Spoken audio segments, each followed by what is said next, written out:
comment reconnaître un bon œuf et un mauvais œuf destiné pour la consommation? Les amis, d'où viennent les petits cailloux que vous trouvez dans les gésiers? Quand vous tuez le poulet, vous trouvez des cailloux dans les gésiers.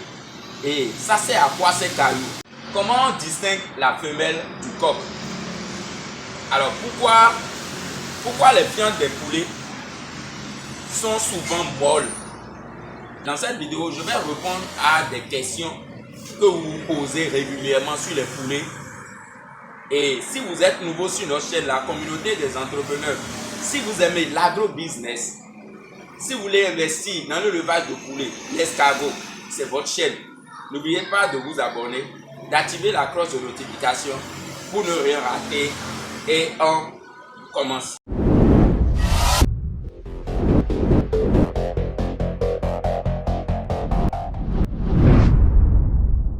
Bonjour chers membres de la communauté des entrepreneurs. Je suis Emmanuel l'agronome, un technicien supérieur. Je fais le levage des poulets Goliath, les poulets africains. Je fais également les licicultures, le levage d'escargots qui aujourd'hui représente une très grande opportunité pour la communauté africaine. Dans cette vidéo, je vais répondre à quelques questions de ma communauté. Et la première question, c'est comment on distingue le mâle de la femelle? En tout cas, vous avez déjà des coqs de 3 mois, de 4 mois, mais il faut arriver à distinguer le coq et la femelle. Alors, la première des choses que vous allez constater, les babillons et les crêtes sont très développés au niveau des mâles. Ok? Au niveau des femelles, c'est pas développé. Pas du tout développé. On voit même pas les crêtes. C'est juste des trucs simples au niveau des femelles. Mais chez le mâle, les crêtes sont très développées. Ok? Alors, quand on prend également le coq, on sait tous que le coq chante cocorico. Mais la femelle ne chante pas cocorico. Vous pouvez distinguer déjà le coq et la femelle par les chants. Ok? Alors, il y a également l'aspect de l'ego. L'ego, ça se trouve au niveau des pattes. Pour le mâle, l'ego est développé et c'est tellement en haut. Donc, l'ego est développé et on remarque ça. Mais au niveau de la femelle, vous ne remarquez pas l'ego au niveau de la femelle. Vous allez remarquer aussi au niveau du mâle, les plumes sont très brillantes, les plumes sont développées et chez la femelle, nous avons des plumes uniformes sur son corps. Mais chez le mâle, nous avons des plumes qui dépassent. En tout cas, on sent que les plumes sont développées et tellement jolies. Voilà les caractéristiques qui différencient le mâle et la femelle. Ok? Alors,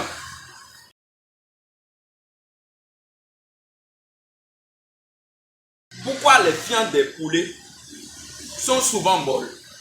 Oui les amis, si la viande des poulets est souvent molle, c'est à cause du cloaque. Quand on dit cloaque, c'est... Vous savez, par exemple, nous les hommes que je suis, nous avons 2 orifices. On fait pipi, on fait cacaboum de l'autre côté. Ok? Mais chez les poules ont seulement un orifice. Ok? Donc les fientes et les urines se mélangent avant de sortir. Voilà pourquoi vous avez toujours des fientes molles dans votre poulailler. Parfois c'est énervant quand vous mettez votre pied dedans. Ça fait quelque chose. Mais c'est ça. C'est à cause du cloaque que les fientes des poulets sont souvent molles.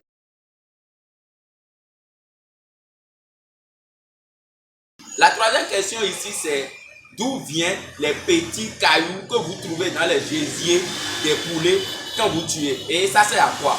Vous savez, quand on tue les poulets, souvent, vous trouvez des cailloux à l'intérieur des gésiers. Quand vous consommez les gésiers, les femmes, vous êtes là, non? Quand vous tuez le poulet, quand vous voulez faire gésier là, vous trouvez des grains de sable dedans.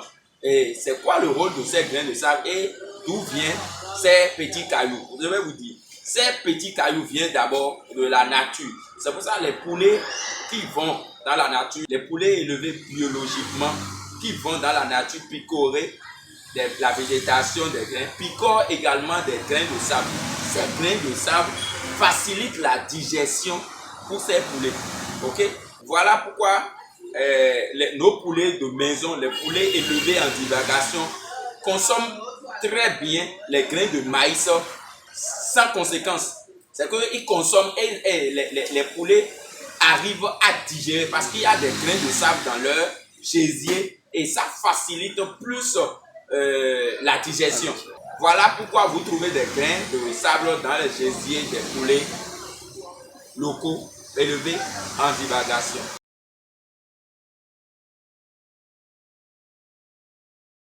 La quatrième question ici, c'est pourquoi les poulets élevés dans les fermes, en Afrique comme ça, le gésier est tellement développé plus que les poulets élevés dans des bâtiments, les poulets des industries.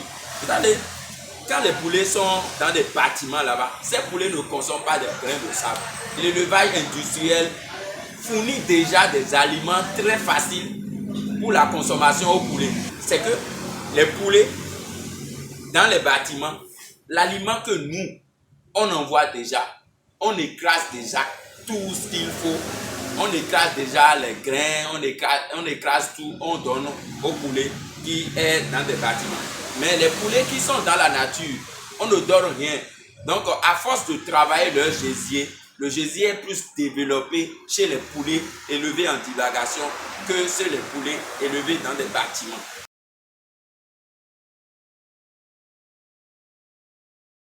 Alors, il y a une question très pertinente ici. Comment reconnaître un bon œuf et un mauvais œuf destiné pour la consommation? Alors, vous avez des œufs dans votre cuisine.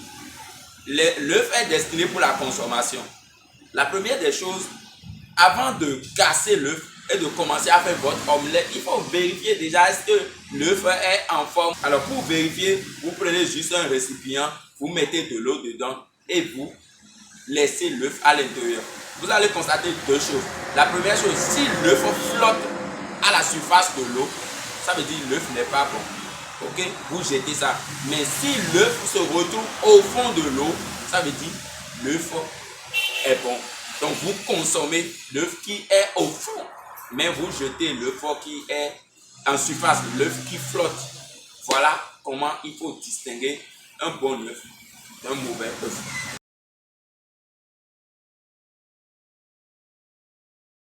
Quelle est la source de protéines la plus consommée en Afrique de l'Ouest, les amis? C'est la viande de poulet, bovin, caprin, poisson, porc. Donc, quelqu'un qui lance son projet d'élevage de poulet, les amis, vous allez vendre vos poulets. D'abord, en Afrique, l'élevage de poulet n'est pas encore développé. Vous ne trouvez même pas le poulet dans des rayons. Vous ne trouvez même pas le poulet au bord de la voie. En fait, c'est difficilement même on consomme le poulet parce qu'il n'y a pas énormément. C'est pour ça qu'on importe toujours les poulets. C'est vrai, le prix ici joue un rôle, mais quand vous allez commencer à produire poulet sur poulet pour poulet là, je parie, et à vulgariser, à pousser la communauté noire à consommer local, c'est vous-même le producteur, vous allez pousser la communauté noire à consommer local. Et comment faire ça? Il faut faire des publicités, il faut organiser des séminaires, il faut vulgariser, il faut aller sur les réseaux, parler de vos produits aux gens. Ne restez pas dans votre brousse là-bas, dans votre cachette, et pensant que nous, consommateurs, on va se déplacer, venir dans votre poulailler à acheter. Je ne te connais pas, je ne vais jamais acheter chez toi. Alors la viande la plus consommée en Afrique, la viande que tout le monde consomme et qui est tellement facile en Afrique de l'Ouest, c'est la viande de poulet, bovin, porcin. Voilà les viandes qu'on consomme en Afrique. Donc si vous avez des projets concernant ces animaux, vous avez un bon projet.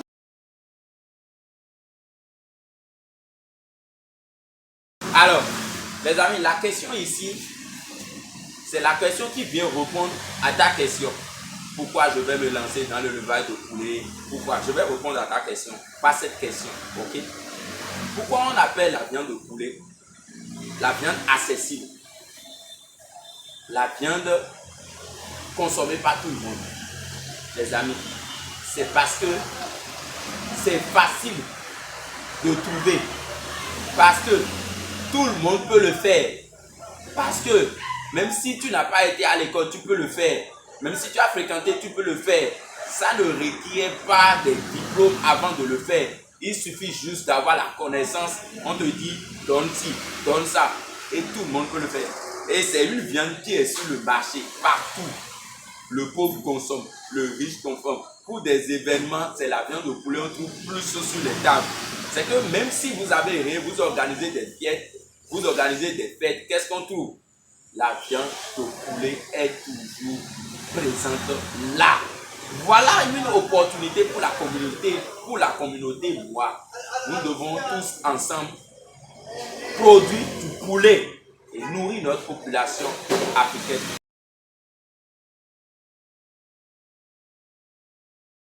Alors la dernière question c'est pourquoi toi tu ne démarres pas l'élevage de poulet? Et qu'est-ce que tu attends pour démarrer ton élevage de poulet? Est-ce que tu n'as pas la connaissance? Est-ce que tu n'as pas les moyens? Tu attends quoi réellement pour démarrer ton élevage de poulet?